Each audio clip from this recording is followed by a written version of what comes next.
welcome to another episode of the Guys Who Geek podcast. My name is Chris White, and joining me this week we have Mr. Gary Bailey. How are you doing, mate? I'm tired. I'm tired, but I'm here. I'm not high, just to clarify. I thought you went, I don't know why. Yeah, you're all good though, apart from being tired. I am. Good. And Mr. Adam Carroll, how you doing, mate? I'm doing very good. I'm trying to get my head around the Aladdin trailer, however. I'm just going to put it out there, lads. Yeah, that I don't know, it's a bit weird. I'm just going to say, I said it on Twitter, I was like, the genie thing I'm not bothered about. It's like, fine, but I just thought the trailer was bad. It just looked in general, bad. It was just, that's the thing. It was just a nonsensical trailer. Just nothing made sense. Like normally you have a trailer, it's like, this is kind of what the story's going to be, that kind of thing. And I was just like, I'm sat there, I'm like, what's actually going on? Even though I know Aladdin, I'm still like, this just makes no sense. But can we first? I don't get it. For 2 minutes, right? Just discuss these live action ones that are coming out. Okay. So right now, coming up, we have Aladdin, Lion King, and Dumbo, and I think that's it, right?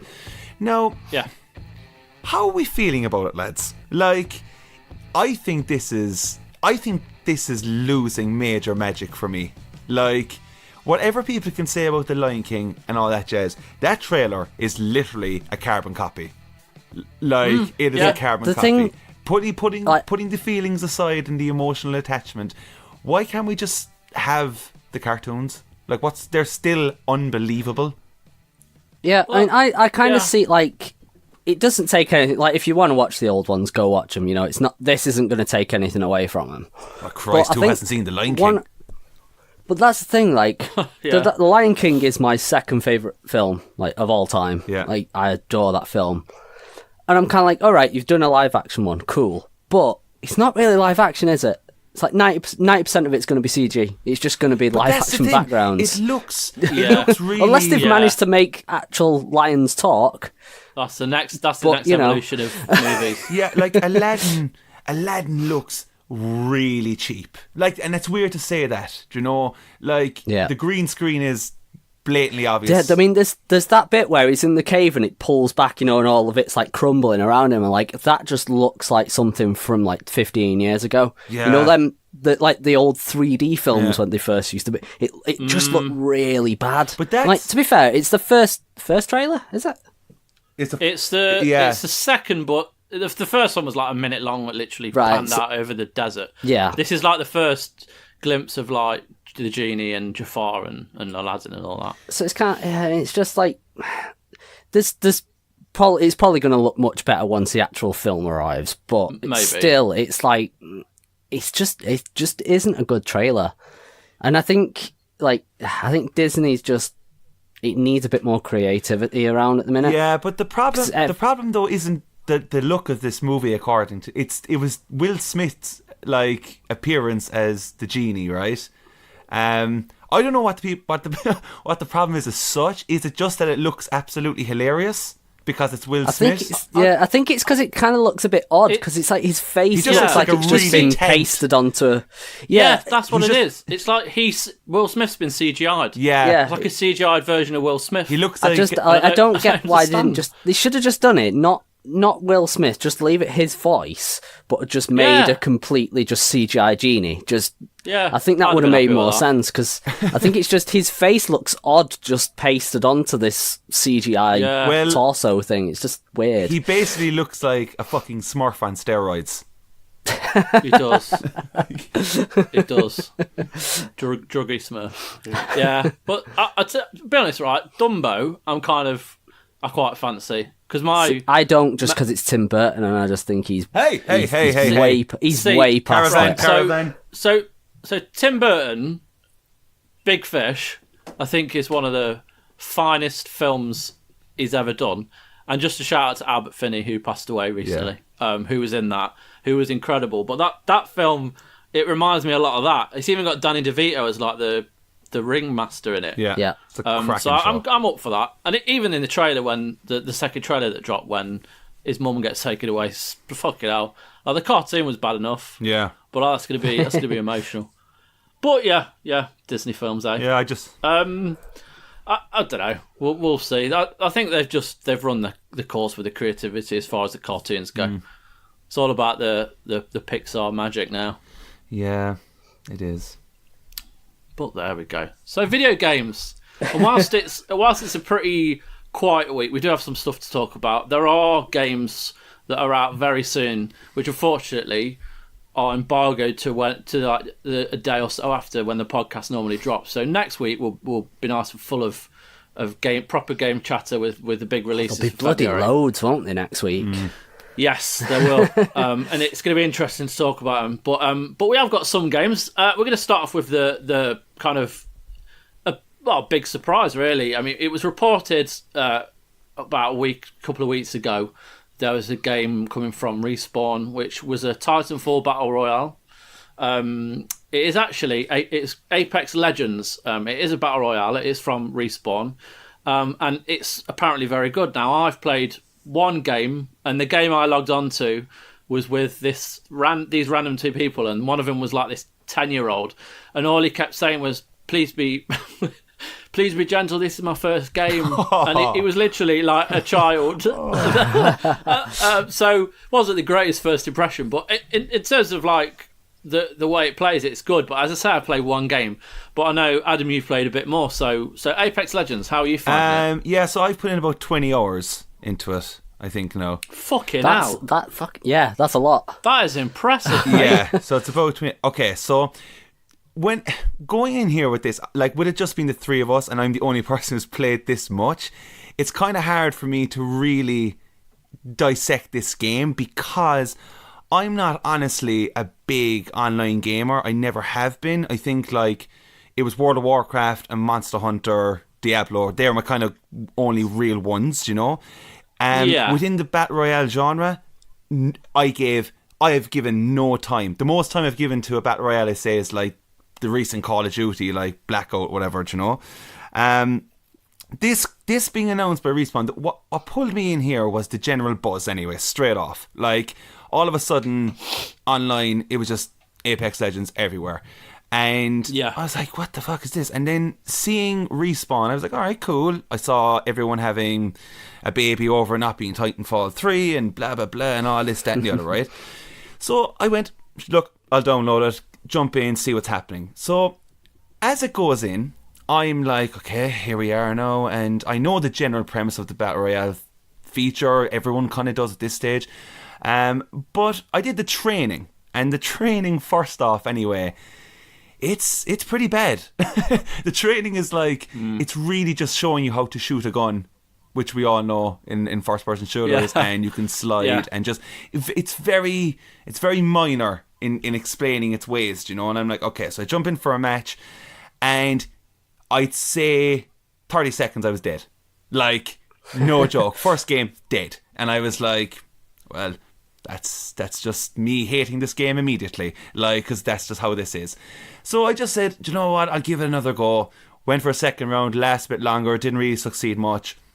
And I don't know what kept me going with it, but I think by around like my 10th game, I started getting it, and I started really getting a feel for it, and then I started realising just how good like the feel of Titanfall 2 was, and how it's kind of in here now as well. And I'm like, oh, this is, because from Apex Legends, it does a hell of a lot like of different stuff for the Battle Royale scene, apparently. Now, I know how Fortnite works, I know how PUBG works and whatever.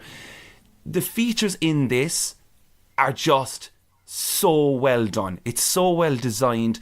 Like, running for your weapons is, to me, a very fun aspect of all these games. I just think it's hilarious. Just everyone's just panicking, just running for their loot.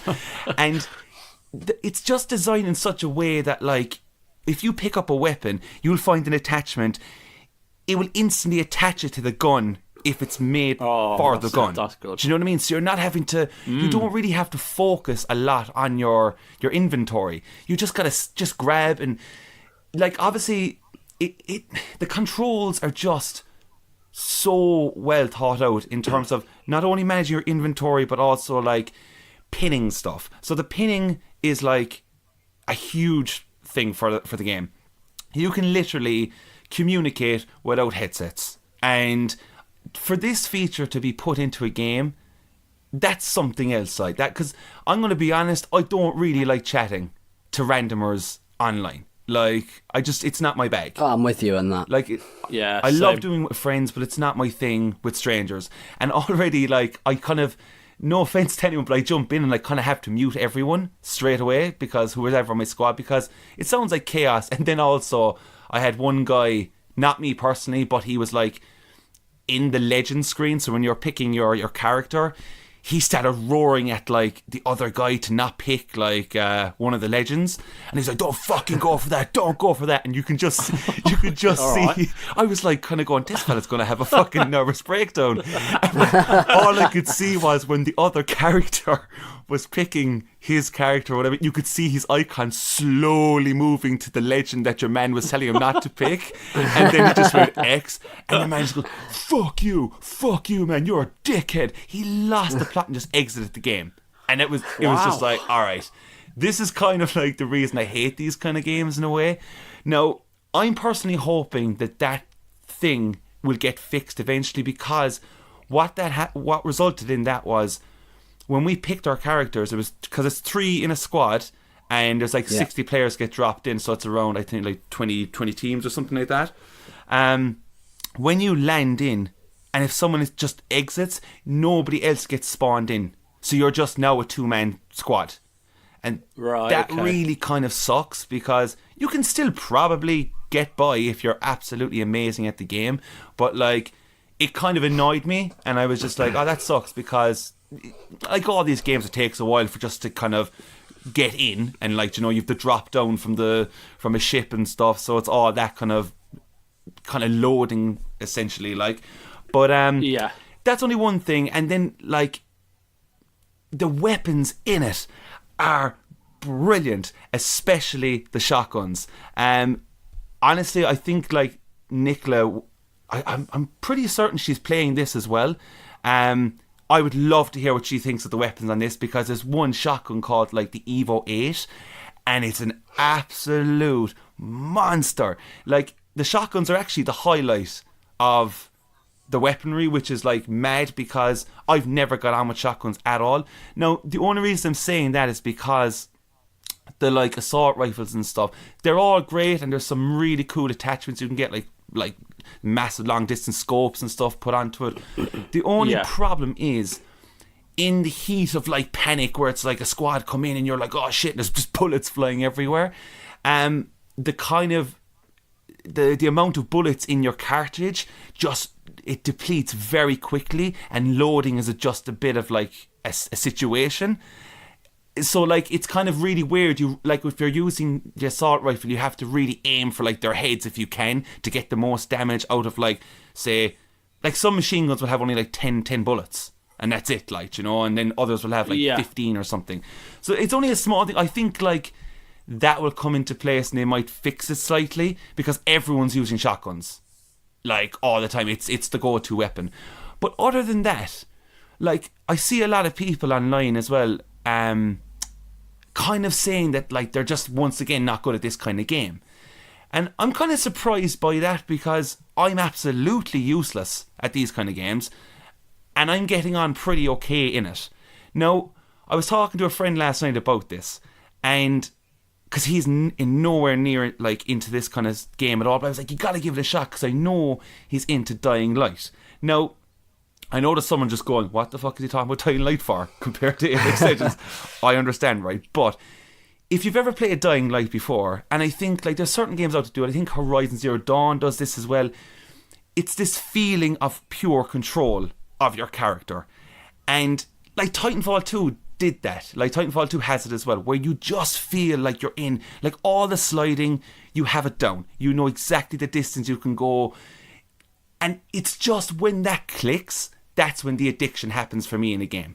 Because when I played something like Dying Light, when you get used to the parkour and stuff, at first I was like, oh Jesus, I'm really bad at this. But then all of a sudden you become amazing, and that feeling is just one of my all-time favourites. Now, not only like I was talking about the features like the ping and stuff like that. Like, the ping can go as far as like pointing out items. So like you could be over in some other building, you will find like a helmet, a bodysuit, armor. You can just press like R1, just point at it, press R1, and your character will say like bodysuit over here, level 1. So then your team hears that and sees it on their screen tagged, so they can run over and just take it if they want. So the actual structure of like working as a team is mind-blowingly well done, considering I don't have to chat to the person. I could be looking up like far in the distance up in like a mountain or something. I can see maybe like a guy running along. I know a guy in my team has like a sniper rifle. I can tag the enemy and go, enemy spotted over there, and then he'll be like banging and he'll keep a lookout and try and find him and shoot him down. Like, this is all like things that happen that are just like, it's just amazing, because as soon as you start, it just feels like a shooter as such, you know, until you really get the feeling of the features.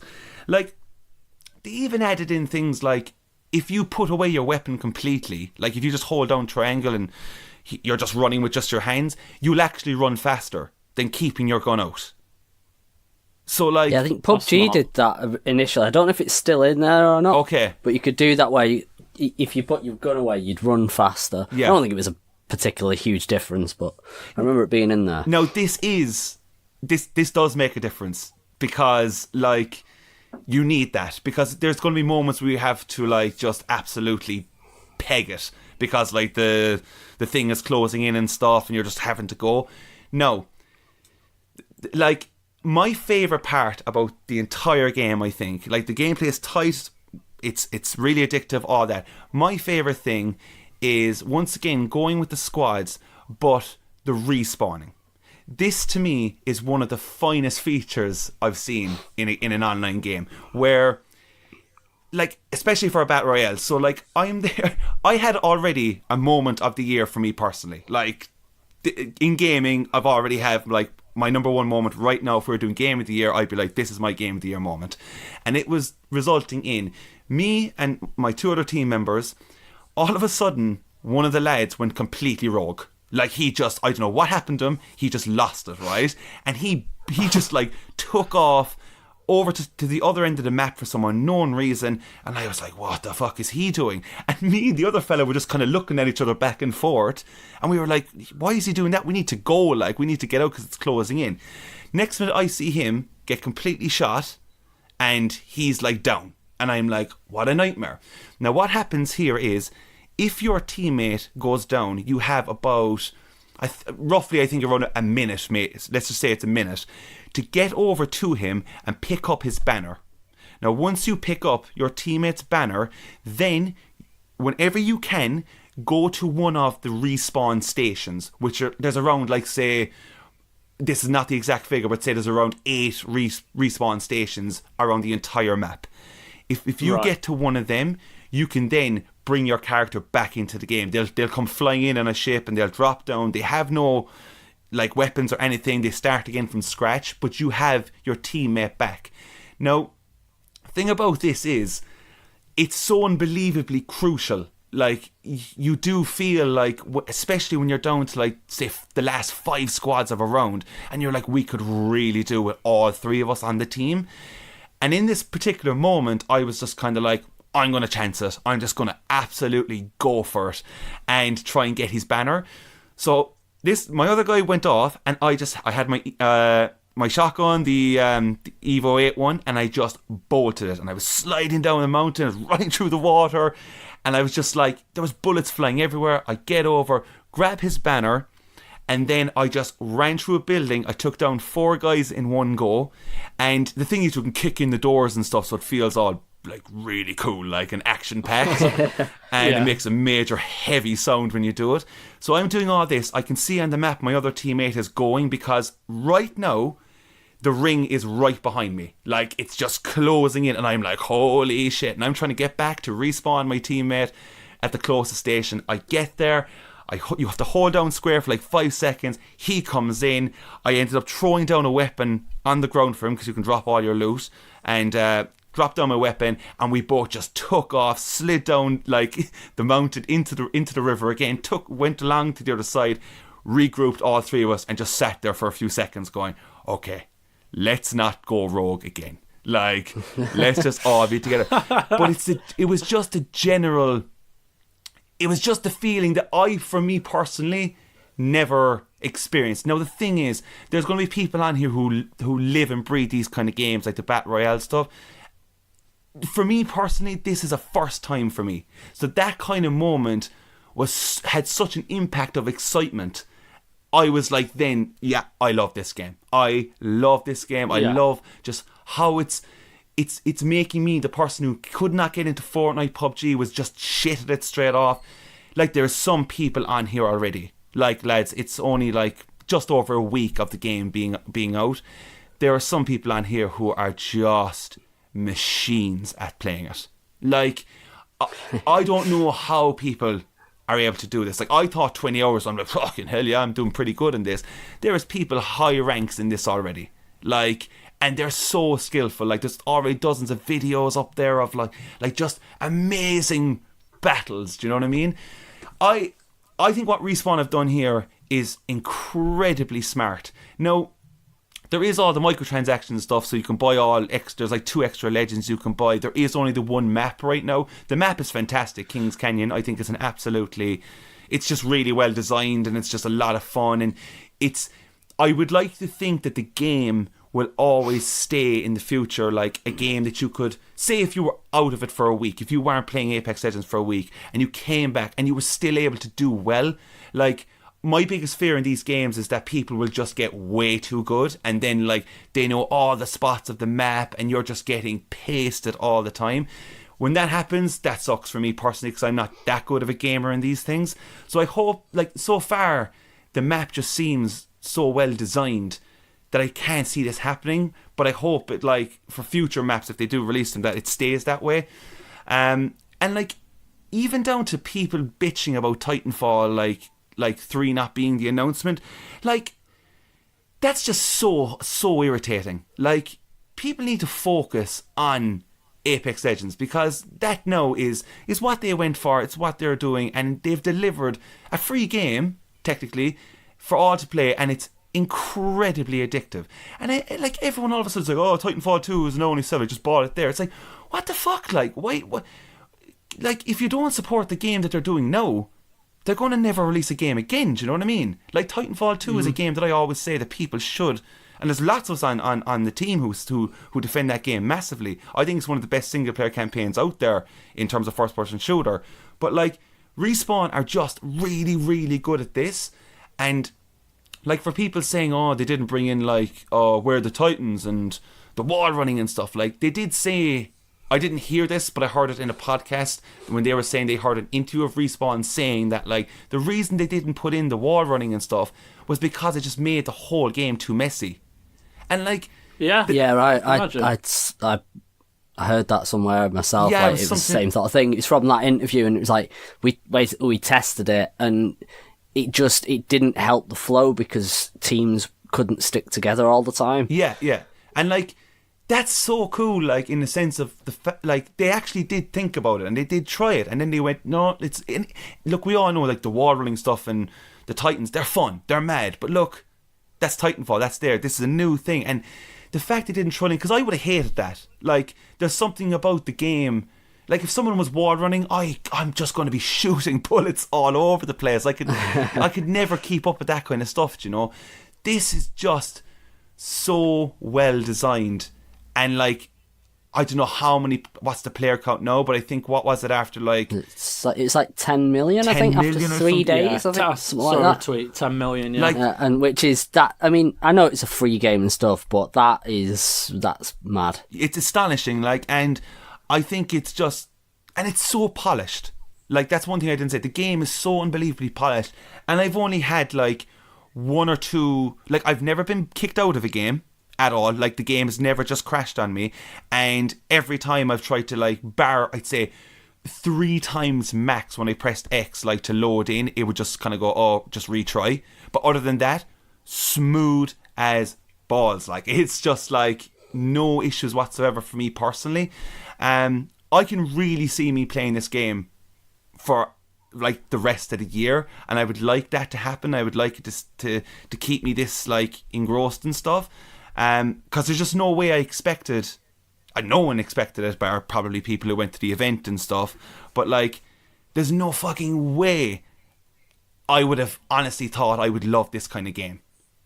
And I just You've got me tempted, because like, I basically didn't bother with it because I was like, I know I'm not fast enough for this kind, because it's more of like the Twitch style shooter, like Titanfall was. So I was like, I'm not sure, but the way you're sort of selling it to me makes me think maybe I won't be shit. Or well, I'll be less shit. But dude, like, you go in there, like, and I've had rounds where I've like died straight away still. I've had rounds where I've like killed 6 people. I've had a round where I've killed nobody, but I've gotten to like, our squad has gotten to like second last. Do you know what I mean? This is just what happens. It's just, I think it's not about how good you're doing. It's just about how it naturally feels to be with like these 2 other people and communicating. Like, you'll get some fucking teams now, don't get me wrong. You'll get some players who come in and they just don't really want to play with your squad. And that sucks. But then that's just their situation, because they're not going to last very long at all. Like, do you know what I mean? The game is so well designed for you to have to work, like, the 3 of you together. But like, when you do get, and it happens majority of the time, 2 other members, 2 other players, and you're just immediately all supporting each other, pinning all this armour, dropping armour for stuff. You can request for a certain ammo, and some dude will come along and just go, there you go, and you're like, thanks a million. You can do all the thanks and stuff, and like, it just feels nicer, and I hope it can stay this way. And I think going forward, like, for like, I don't know, like competition like Evo and stuff like that, it will be like, is it not Evo's the fighting one? What's the other competition, like online gaming ones that like people do, like Fortnite and Overwatch and shit? I can't think of it. Yeah, but like those kind of events anyway. Like, you're going to see this here, like, no doubt about it. I highly recommend anybody who is just like said, not my bag, do try it. It is free. They're really, Respawn are really fucking great, like, at what they do, and they do deserve like a bit of credit for this. And they're listening to everyone online, what they want differently and stuff. And like, yeah, it looks like Overwatch with a bit of Fortnite, I guess, but Jesus, I don't really care how it looks. It runs like so super smooth, and it's so much fun. Awesome. Yeah. I'm gonna go and play some more of it. I'm just, as I say, once I get these reviews out of the way, I'm gonna go and enjoy a good few hours on it, because I've only had one game. But yeah, you know, it'd be good to on PS4. PS4, yeah. Like, I'm on PS4. I know Adam is on, like, he plays it mainly on Xbox, and he has on PC. But like, you know, yeah, try PS4. We can get in a squad together and just run around, and just, you'll just get that you'll get the feeling. You will. Yeah. You'll just get it, and then it becomes that thing where, like, say you're at home and like you're kind of going, well, I'm not going to leave the house for half hour. We just jump in there for a round of Apex, and you know, it could probably go over half an hour, because that's just what it does. Like, but I am so into this game, and it's only one map, like mental. I know, and it's a week in, and there's going to be so many improvements to it over the coming year. It's going to be interesting to see where we are by the time it gets to December. I know, man. I see what they've done. Really hope I don't fall off the wagon of this game, because there's just like, now with this just being announced, with just coming out, I'm just like, what more does 2019 have to offer in the world of games? Because if I'm feeling this way about this game, Jesus Christ, who knows what I'll be talking about at the end of the year, like. Yeah, definitely. Yeah. Well, I've been playing The Walking Dead. It's not Telltale anymore. It's Skybound. Yeah, Skybound. Yeah. Is it still called though, like Telltale's Walking Dead? Do you know what? I don't. Yeah, I think so. What season is this? This is technically the 4th. It's called the final season, but it's the 4th one, because you had the one with Lee, the one where you end up looking after a baby, which is AJ, and then you've got season 3 where you've got the separate family in it that have got nothing to do with like what's happened before, and then this one, which, because the last series it was kind of like Clementine wasn't the main character, she just kind of she was in it, but it featured more around this other family. Whereas this is her season, and this is it's weird because when you very first start playing The Walking Dead season 1, it's about looking after this fragile little child as Lee.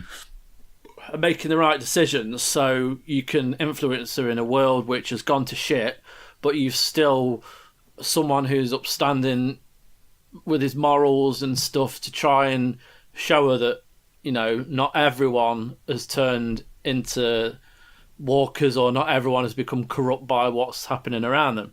Whereas in this season, you are taking on that role now of Lee and the little lad, AJ, he's about 8 or 9 now. So it feels very much like that's where it is. It feels like a replay of season 1, only in that kind of idea. So it does say Telltale, the Telltale series on the box, like because the physical edition got announced and stuff. It should do, really, because I mean it definitely feels like it's run its course. Like this story, The Walking Dead within Telltale, it's done. They've done all they can, really. But that sounds like everything for all media of fucking Walking Dead. It just sounds like it's just now it's done. Like, it really does. To be fair, like just going on about the series, like since like when Negan came into it suddenly became incredible, and then that dragged on for a good 2 series, whereas now they're at a point where the Whisperers have been involved in it. And I don't know if you know much about the Whisperers, but they're a million times worse than what Negan ever did. So the series has the potential to go and be great again for a little while. But this Telltale game, so you've encountered this school of kids, which they're kind of left after other teachers have been killed, and they take you in. You uncover some secrets. So in the first 2 episodes, you uncover some darker things within this community. And it's at a point now where you meet up with a character from the first series called Lily. And I don't know if you can remember, but Lee ends up leaving her behind, and they all set off without her, and they leave her behind after she kills I think it might have been Kenny, one of Kenny's children. It's all very hazy because it's a long time ago. But she's basically come back, and she's got her own group now. And you end up in a war against each other. And the decision, like at the end of, because I reviewed episode 3, because when it was all kicking off with Telltale, code was a bit sparse. I don't know why, but it was just one of those things. So we didn't get to play it. But now I've played them all, and it's kind of left at a point where it's a pretty big decision, and that's what Telltale, they do that really well. You do feel the weighty decisions, and I kind of felt like a real dick because I felt like I'd undone all my hard work to kind of keep AJ above the surface with everything, and I fucked it. But that I think in the moment you make a snap reaction sometime. I'm trying to be really careful in case people are playing it. I don't want to ruin anything. But it involves AJ doing something that jeopardizes his kind of naivety and childhood to kind of take a step towards having to grow up in this world. And I feel like looking back on it, I made a mistake. But in the moment that you just have to make that snap decision. But again, that's what Telltale have always kind of done really well. And there are other kind of moments in it where the TV series never really touch on, and there's a scene where, I mean, you meet one of the Whisperers in it, who's kind of disbanded from this group, and the Whisperers are basically humans that wear like zombie skin, and they wear the faces over their faces, and they control the herds of zombies, and they're just very fucking horrific. They're very evil, and he basically steps away, and he kind of, there's this scene where he takes you to a barn full of walkers, and he gives you the mask and makes you go inside, and he sees walkers when they're not trying to feast on someone. They're like any kind of like animal, like packs of animals. They exist. They're not causing any harm. And when they are feeding, they're doing it to stay alive, and it kind of humanizes them, and it's really weird. But it's something that the series has never done. The TV series has never done, and I think Telltale have always kind of been good at trying to do something different, whether it was Batman or with Borderlands, Game of Thrones. They've always kind of tried to make their series just kind of reach out of the comfort of the base kind of material and try something different. And I think as much as it does feel like it's ending, they're doing well, and I think it's going to go out. Well, I don't know. See, this is what I want to ask you, right? With it coming to a close, like, is there just a thing for players that have played the whole series so far, with everything that happened surrounding Telltale? Is it just a weird kind of thing to kind of finish up?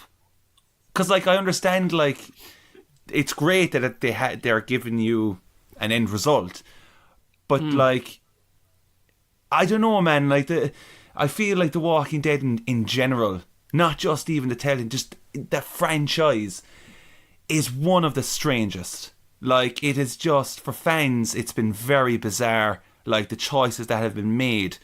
And what was once, like, I only did, like, season 1 and 2 of the Telltale series, and I thought 1 was just absolutely mind-blowing. Like, at the time, the story was sensational. But, like, how are you feeling coming to a close of it all? Like, are you satisfied? Or do you still feel a bit like, oh, it's kind of... I think after season 3, I was like, without knowing about what was happening with Telltale, I was very much like, yeah, that was all right. I don't know if I kind of want to see any more. And it ended with Clementine, nothing really happening with her. So I just, if they never made anything else, it wouldn't have bothered me. But I think because they announced it and then Telltale closed, it feels like it needed to be completed. And when Skybound kind of took over and released it, I don't know. I'm kind of concerned because at the time they may not have known where The Walking Dead in their universe was leading, but it feels like there has to be some finality to it. And I don't know because there's only one more episode left, which comes out at the end of March. And after what happens in the third episode, it just doesn't feel like there's going to be a satisfying conclusion to their Walking Dead. But as I say, I don't know if that was their intent. They never had that intention anyway, because they might not have known that it was kind of curtains for Telltale. So it is weird. I mean, I'm happy that they got that it's been released, because we all thought that it was never going to get finished, and we'd all been left with 2 episodes, and it would have just been over. But now I know that it's finally out there and it's ready to be released. Yeah. I don't know whether it's going to be as satisfying as people want, but it's not exactly Telltale's fault. I don't know. It's weird. It's a strange one. When it happens and it's released, I'll see. Yeah. But I mean, it's been really good so far, and it's not like the best, because you are never going to top the first series of this Telltale Walking Dead, because it was just so new and fresh, and the storytelling was exceptional. And even season 2 was all right, but season 1 was where it was at. Yeah. Sorry, did you keep up with the TV show? Yeah, I'm there. Holy shit! I'm still with it. Like, I'm going to watch it when I finish the new episode. What is better? Do you enjoy where the story has gone in the game, or you enjoy? Because, like, to be honest, the TV show, just not to go on about the TV show as such, but I just like the universe as a whole. Like, what? I think with The Walking Dead, much like Lost, it's the way they have built the characters, and I very much feel connected to the characters, and of course, yeah. And now where it's at, because obviously Rick's not in it anymore. Michonne, who's been in it since the start of season 3, she's going. Was that just announced? Yes. Yeah. So at the end of this series, I believe she's not, because they've basically announced, because they're making like 3 spin-off films with Andrew Lincoln. So I think she's going to be a part of that. So she's not. I don't think she's dying, but she's not. She's in got it anymore. that Disney Marvel money now. She's like, fuck you, Walking Dead. Exactly. Yeah. Yeah. But the main reason I still watch it is for Jeffrey Dean Morgan as Negan, because he's so charismatic and he's such a good character. And now his storyline's ended as being like this real dick who's now possibly joining up with this band of survivors to take on the Whisperers. I'm very much excited to see where it goes again, but it's gone through stages of being absolute dog shit. But because I've stuck with it for so long, you have to keep going. Obviously, you can't. I can't just give up. Like now. I bailed after season 2. Yeah, I'm glad I've stuck with it, because there have been some phenomenal story arcs in it. Yeah. And like that episode with Negan where he bashes Glenn's skull. It's just, I've never felt physically sick from like the anxiety of not knowing what was going to happen. Like you see gore in it all the time, so you become desensitized to that. It was more just the fear you were feeling. So they've had some really good episodes and they've had some really shit episodes, but I can't not stick with it. And I kind of I feel like that a bit with Telltale's The Walking Dead. It's not been as long as the series, but I feel like I have to stick with it now. Yeah. And I've played I played the Michonne episodes of The Walking Dead when they released that side story, and all these ones, and then there was like a separate episode of Telltale's The Walking Dead featuring the random survivors. So there's been a lot there, and I don't know. I think it's coming to a close now. I don't know whether it's going to be the episode people want, but I think it'll at least conclude like Clementine's story. But we'll see. Yeah. All right. It might be quite divisive. And talking about division, we're going to talk to Gary Bailey. Smooth. That was smooth. Yeah, I thought so. The Division 2's beta, which you have been playing, mate. Yes. So, lay it on me. What's it like? I'll sort of make this quite quick. I didn't get to play that much of it in the end, but I You not played 20 hours of it? No, about 2, I think it was, in the end. That's all right. But no, I played the beta of the first game, which just never clicked, so I never ended up playing the main game, and I know it was kind of one of those things that some people liked it, some didn't, and then over time, as Ubisoft games seem to do, it got really good, and by all accounts, like now it's brilliant.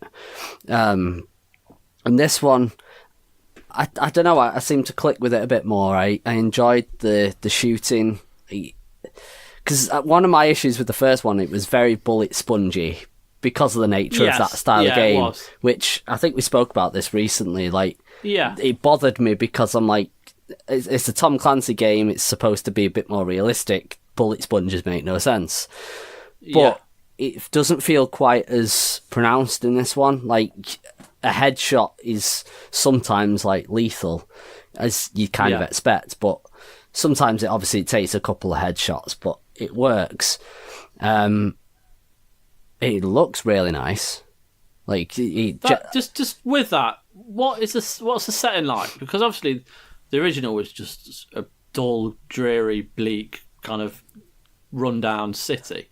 Yeah, I mean, there is still that, but I don't know. There seems to be more colour to it. Like I mean, the way the beta started, you were kind of just up the road from the White House. And which is where there's like some survivors are there, but there's like a band of bandits, I suppose, basically having a big shootout with them on the front lawn, like trying to get in, and you come in to take those out, and you make your way into the White House. But just like one of the first things you see is like a deer in the middle of a big green field, and in the background you've just got like this kind of orange hazy like sky, and it looks really nice. I think that's what kind of drew me to it a bit more, because the first one, like say, it was very just white, grey, it was a dull game, like a dull looking game, whereas this one there's a lot of colour to it. Even when you go indoors and stuff, there's just more splashes everywhere of different like brighter colours, so it's not just all darkness. it's got some issues, but I think obviously with it being a beta, like there was a lot of like texture popping and stuff like that. Like there was points where I was stood there for a solid like couple of minutes waiting for a texture to appear so I could see what was going on. But when it does load in, everything looks really nice. The photo mode I'm not sure about. Like it's got potential, but because it's online, everything's continually moving. You go into photo mode, everything's still moving. You know, so it's a bit weird to try and get used to. So I think that's sort of something that, like, someone like Nicola will probably... Nicola will love it, but I think it's just a case of... It might take a little while just to go, right, okay, stuff's still moving. I have to kind of work it out from there. Yeah. But, I mean, there's other stuff that I did like... I don't know if this was in the first one, but you have, like, the settlements, and they can grow over time as you do missions for the settlements, and like the first one that I came to, or the first major one I came to, was like all rooftops, and once you do missions, you start unlocking more of the rooftops. Like they'll kind of spread out, and they'll get like gardens and stuff like that they'll start to cultivate, and it feels like there's a bit more of a community aspect to it. Okay, that's good. But I mean, because it kind of felt quite alone on the first game when you start playing that. But I mean, I didn't really see anything in the way of players though. Like I think I saw 2 players the entire time, so I thought it'd be more like Destiny where you're running around, you constantly seeing other players. I did. But I mean, again, it's a beta, so it could, and it was a closed beta as well, so I think that probably would have limited the player count quite a bit. Yeah. As I'm not sure if this is like Anthem, I think had quite a big base because I think a lot of people would like, it's something new, I want to try it, so they pre-ordered for the codes. Whereas this one, I think a lot of people were probably like me, who were like, I'm not bothered about, like, I wasn't bothered about Division 1, why would I care about Division 2? Or they might have played the Division 1 and gone, yeah, I played enough, I don't need, you know, so it's one of those things. But I think there's plenty of potential there, and I'm a little more interested in it than I was the first game. Whether I'll play the full game, I don't know, but there's at least something there to maybe make me think about it. Yeah. Before we actually move on as well, I just want to quickly mention the Devil May Cry 5 demo. Oh yeah. I was disappointed. I thought it was fucking garbage. Yeah, like I'm gonna be honest. Like we don't spend like a minute on this. I didn't know what to expect. I just wanted it to basically be another really fucking good Devil May Cry game. I know there's still obviously a chance of that happening, but I'm just gonna say that like with it running on the RE engine, it looks really good. I don't think it looks as good as like Resident Evil 2, but I just think that's because it's just the actual universe that it's in. I do think like the actual enemies look banging. I think they look really cool. Like there's some like Grim Reaper flying dudes, and it's like the detail is really cool on them. My biggest issue was I just could not get a flow. I didn't feel it. I couldn't feel the game at all. It does this weird kind of floaty thing that when you're running, and then he kind of runs a bit faster when you're holding it for an extended period of time, and just the combat. I like as I couldn't get used to the arms. I just didn't understand what I was doing. No, I mean I don't know if this is part of the demo or with it just being a demo. Sorry, because it doesn't really explain what the arm stuff is. I think that might be one of those things that when you play the full game, there's a bit more to it, and possibly, yeah. I didn't like. I mean, you can hold the button, and when you let go, you get like a really powerful attack. But I was doing that, and then he was like fucking revving up his sword. I was like, I didn't understand what was going on. There was one that I did like during the boss fight at the demo. It's like, okay, I held it, and it comes out this massive beam that you can aim, but you're kind of stuck in one spot. And I'm stood there, and it's like, it's doing fuck all to this boss, who's just walking slowly towards me, getting ever closer while I'm stuck in this beam, and then he just twatted me away. Yeah. And I'm like, if you're gonna give me this ability to this really cool looking energy beam, make it actually do something. Yeah, like I know there's probably people out there who probably like got on with it better, but like, and I could just sound like an absolute tool bag who doesn't know how to play the thing, but like, I don't remember Devil May Cry feeling, or a game like this feeling this kind of weird. And like the boss battle in the demo is so difficult. It is it just takes too much. Yeah, because it just feels like too much of a grind rather than like cool, I got out of the way of his attack and I got in for a hit. So it just felt like I was doing nothing. Yeah, you hit him and you can't really like jump and hit his head, I can get more damage, because it just takes a swing and knocks you flying, and the chunk of your health is gone, whereas you've knocked off like 0.5 millimeter of his health bar. Like it all depends, obviously, when the full game comes out, whether like the upgrading and stuff makes the game really come together and you really start to feel the flow. But like this is just, it's so difficult with a game like this, because I always feel like if something like Devil May Cry or Bayonetta or whatever of this style comes out as a demo to play, I just want to see like the grand scope of it all and just pure action for that like 20-minute demo or whatever, and I just want to be able to complete and feel like I want more. I want to see more of that craziness, and I imagine it is there, but I don't know, it just kind of annoys me because I'm so going in there with an open mind, and I still am, but just because I want DMC 2. Yeah, I mean, I'll be honest, I'm out. Like, I played the first demo. The second demo, I thought, it's going to be something different, but it was the exact same demo. Yeah. It just added, like, some of the cutscenes and stuff, like when it introduced the scythe-wielding dudes. Yeah. That wasn't in the first demo. It's just kind of like, it must have been before they'd finished certain cutscene bits. It felt the same. I think the camera might have been slightly better, but the whole thing felt the same. I was just like, this does not sell a game to me. It feels like, almost like, it feels like the old games, and not in a good way, because it's like, if we're completely honest, if we go back to those original games, they haven't aged that well, because action games have done things since which make them a lot better. They flow more. Whereas this just feels like it hasn't learned anything. Well, yeah, but that's why DMC was such a big pick-me-up, because it was just absolutely fantastic. And it made that's the basically franchise... what... That did learn from the stuff that happened between the old games, and then when DMC came out, they're like, cool, new things have happened in the action genre. Yeah. We'll incorporate them. Whereas this just seems to have just completely kind of forgotten almost that the Xbox 360 generation existed.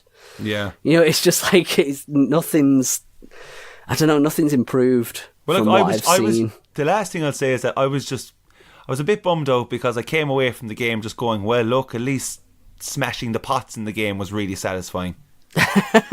Because it was really nice, because when you smashed it, like the shards of the pot just kind of just stayed on the floor, and it was just showing off how good the engine is. I just keep talking about that RE engine all day long for you. I just think it's so great. It's brilliant. It's a brilliant engine. Yeah, RE engine, game of the year.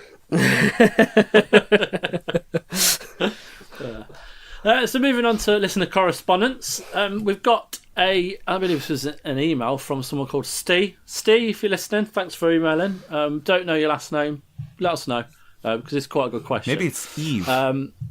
So I saw an article on another site saying people are wanting Shaggy from Scooby-Doo as a fighter in Mortal Kombat. Who would you like to see in Mortal Kombat? My choice would be May versus Corbin, and Jacob Rees-Mogg versus Len McCluskey. It could be like MTV Celebrity Deathmatch from the old days. Great podcast, keep it up. Thanks, Steve. So, who the hell wants Shaggy in Mortal Kombat? I don't know, but it's a thing. Like, I've seen NetherRealm have tweeted about it. Ed Boon has tweeted about it. I don't know where it came from. But would it be good? I'd be up for controlling Shaggy as Scooby-Doo. It's weird, because I don't know if you know, but DC have done like a crossover thing, like Scooby-Doo Apocalypse. And Yes, it's like, it's like post-apocalypse with like the Scooby-Doo characters. Whether it's, I don't know, maybe it's come from that somehow. Possibly. You know, because it's the same people who did like Injustice, so maybe there's some kind of weird crossover. I don't know. Yeah. But it's a bit of a random one. Well, if go ahead, Chris. Go on. You go ahead. No, you go, mate. Okay. No, you go, mate. Right. No. I'm gonna suggest I would enjoy Mrs. Doubtfire, and that is just because if I could get all of Robin Williams' like great lines in it with the voice and like say the fate. Do you remember that scene in Mrs. Doubtfire where the woman comes to the house and he's panicking and he drops his like face on the street and then he just goes into the fridge and slaps a pie into his face to cover it. So like that should be the fatality. It's just a big massive cream pie straight to the face. It's super heavy detail. I'd take that. I'd like to see Liam Neeson versus I like to see Bill and Tad in Mortal Kombat. That'd be fun. Because I love Bill and Tad and fucking why not? Yeah. All I can think of now is I just want to see anyone do fatalities on Jacob Rees-Mogg because he's just such a fucking cunty looking freak. He's just such a horrible excuse for a human being that I'd just love to see these things. And he's a bit of a penis. I don't really know who I'd actually like to see in it. I can't really think of anyone. I mean, if it was Injustice, there's so many fucking DC characters, but like, but just throw anyone, like just put anyone. Jeez, the thing is, they've had like the Xenomorph. They've had. Did they have Jason one year? Yeah, I think Freddy Krueger. Because I think like MKX or 10, whatever they want to call it. So, Leatherface. Yeah, I think it had like basically all of them, didn't it? It had Jason, Freddy. Was Freddy in that one, or was it 9? No. Or did they bring him in? Do you know what? No, I'm getting I know Jason was definitely in it. Leatherface. Yeah, Jason's was in been in one. Leatherface was in it. But now I'm getting confused after that because of like Dead by Daylight. Because I know Michael Myers and Freddy Krueger is in it. It's just really weird. Is Predator in it? I think he might have been. I think he was one of the other ones. He was. I think so. I remember playing. You should definitely stick the Pred alien in it. Yeah, Chucky. Have you seen the trailer for Chucky? No. Yeah. They've done a new Chucky. Yeah. I didn't even know this was a thing. There's a new movie coming and there's a TV show coming, and the thing is, the movie is getting serious grief, and for like. I'm on that wagon too. I don't like openly bash things. Like I just couldn't be arsed wasting my time because it's never going to change. It's going to just happen. But like, it's fair game because it's a big studio backing an idea from a guy who is still alive and still creating movies for the franchise. So like, it's a bit of a stab in the back. Like Don Mancini is the original creator of the Chucky series, and this other dude, like, not to blame him, like, you know, it's just he's just doing work or whatever. But a big studio take on a Child's Play remake, and like Don Mancini is just kind of like, nice one, like I'm here still, I'm the creator, I'm still dishing out like good Chucky ideas, and I'm willing to do one with a big budget with like all that stuff, and they didn't give it to him, and like. It's pretty mad, like, he's been incredibly open about it on podcasts, and, like, Jennifer Tilly, who is, like, one of the main characters of the Chucky franchise, she has said, like, she's not happy about it at all, and they're all, like, hashtagging like, not my Chucky. Like, it's, they're really going for it. But, like, Don Mancini is doing the TV show. But I've seen the trailer, and it was actually all shot, like... in where I was living in Canada, like just literally on my street and everything, which was pretty mad. But like, I've seen the trailer. I don't know. I don't know. Like, it's hard for me as a fan to just be like, yeah, cool. Like, I'm gonna see it. Like, I'm gonna definitely go see it, but I'm not like excited. I'm more excited for Don Mancini's TV show. Was that coming to Netflix? It's coming to Sci-Fi, I think. Oh, okay. Yeah, it's one of those things like. But yeah, I don't know. Like, it's a really, really just like touchy thing. Like, I always remember when Halloween was coming out, the newest one. Yeah.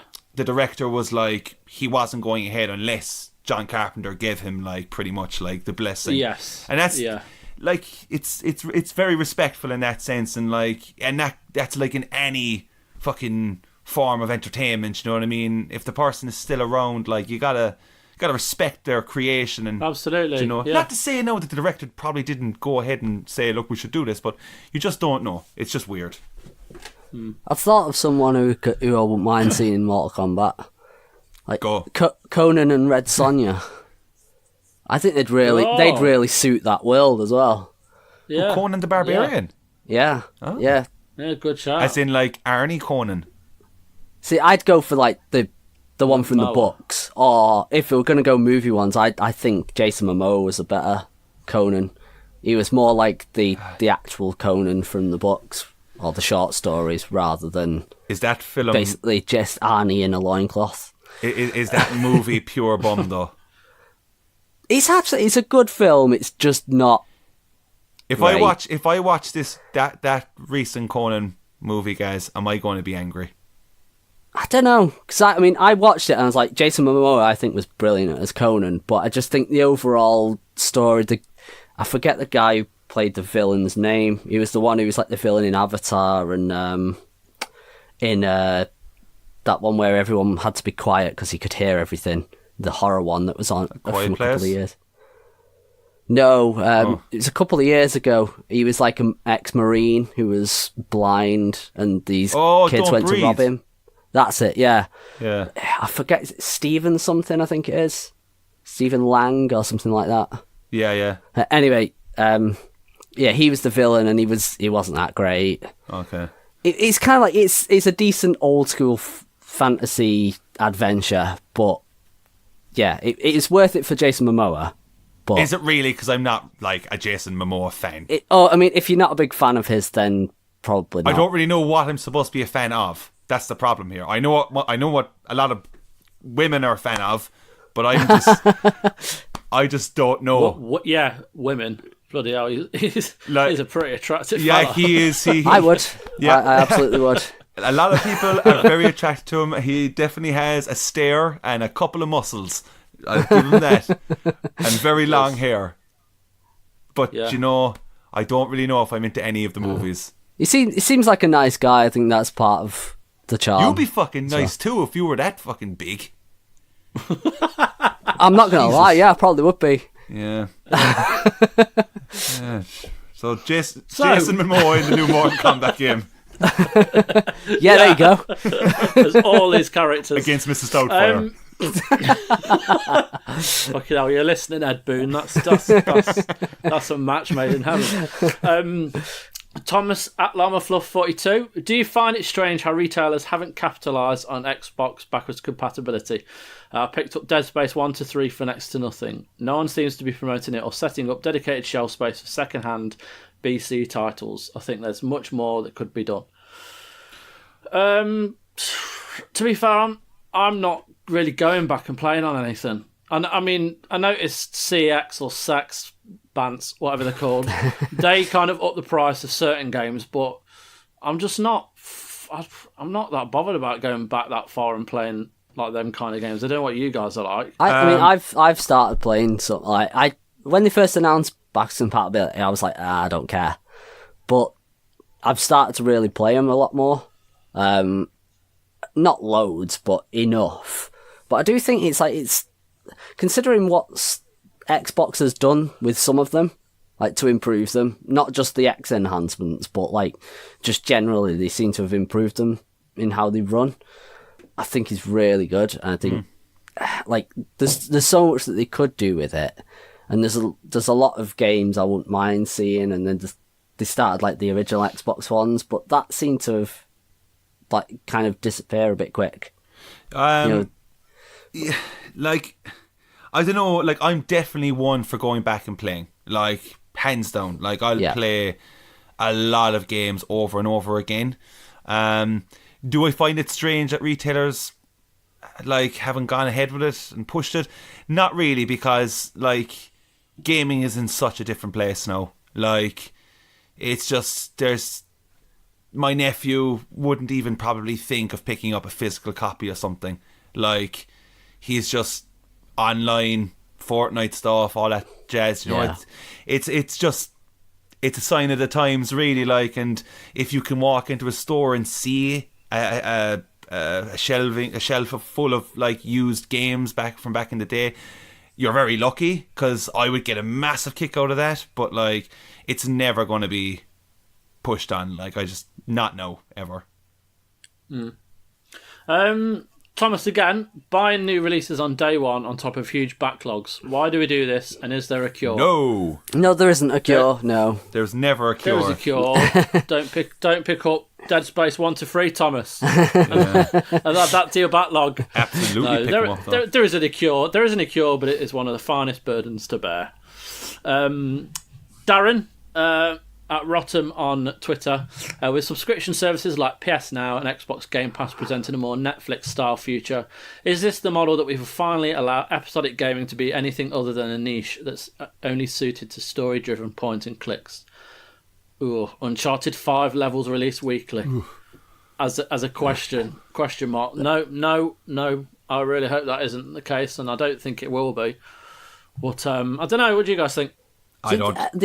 The episodic thing, other than like the Telltale stuff and like Life is Strange, that kind of thing, it didn't really take off, did it? 'Cause like Valve started. I'll say you're completely right. However, it did work for Hitman for me. True. Yes, I did forget about Hitman. Sorry. But that's all right. You don't have to apologise to me, Gary. The only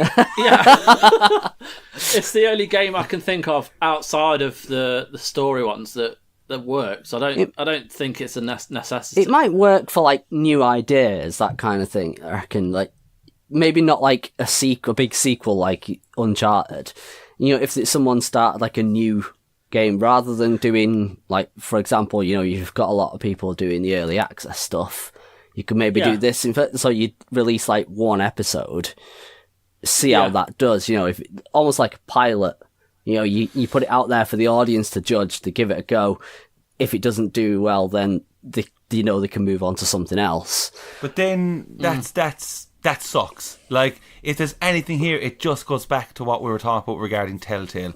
Like, that's a sign of what could easily happen if it was to go into the future with this idea. Because imagine playing a game and like you're getting your episodic thing, like weekly is a big ask, like definitely when it comes to a video game territory. But like, do you know, just the way it is with Telltale, but like you're into a game and all of a sudden the studio have to close down. Yeah. And that can easily happen to a lot of companies. Yeah. Definitely. Do you know what I mean? And that would suck not only for companies but for players and fans and everything. It would just cause a lot of upset, I feel. It's I understand the general idea, but no, I never want that. Although I will say actually another one that did it well was Resident Evil Revelations 2. That was good. Yep. The episodic stuff worked for that. Yeah, that's fantastic. But yeah, I mean, I think it's one that's too difficult, I think, because like I say, Valve started it and even they couldn't fucking finish it. So yeah, you know, it's probably best maybe left alone. Unless, like, I mean, you've obviously got Life is Strange at the moment working, and you've got the end of Walking Dead. Yeah. But I feel like maybe that should be it for the episodic stuff. Just go. I suppose going back to like the early access thing, people can do that instead. You know, if they're wanting to develop something bigger, but they don't, you know, they maybe don't have the money or they're not sure about time scale, they can release it bit by bit via the early access, and they can learn a lot while they're doing it through feedback and fix a lot of stuff. Yeah.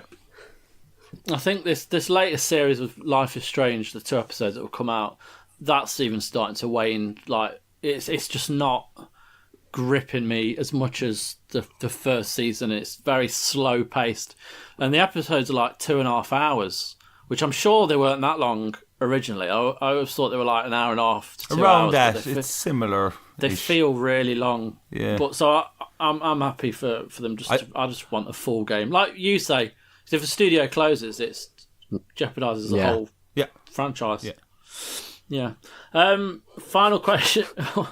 One of the final questions, Darren. Thank you for this. I am not answering first. Has a video game ever made you horny? Silent Hill 2.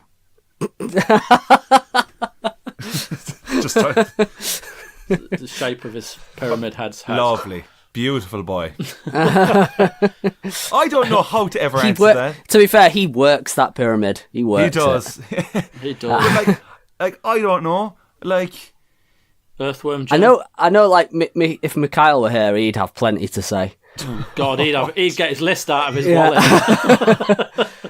Roll through him. I mean, I suppose not horny. Be careful but what I you do say, guys. Be careful. This could ruin your life. No, leave him, Adam. Don't warn him. I want him to say it. It's not horny, It's not but that I have been crushing on Claire in Resident Evil 2. But it's not horny.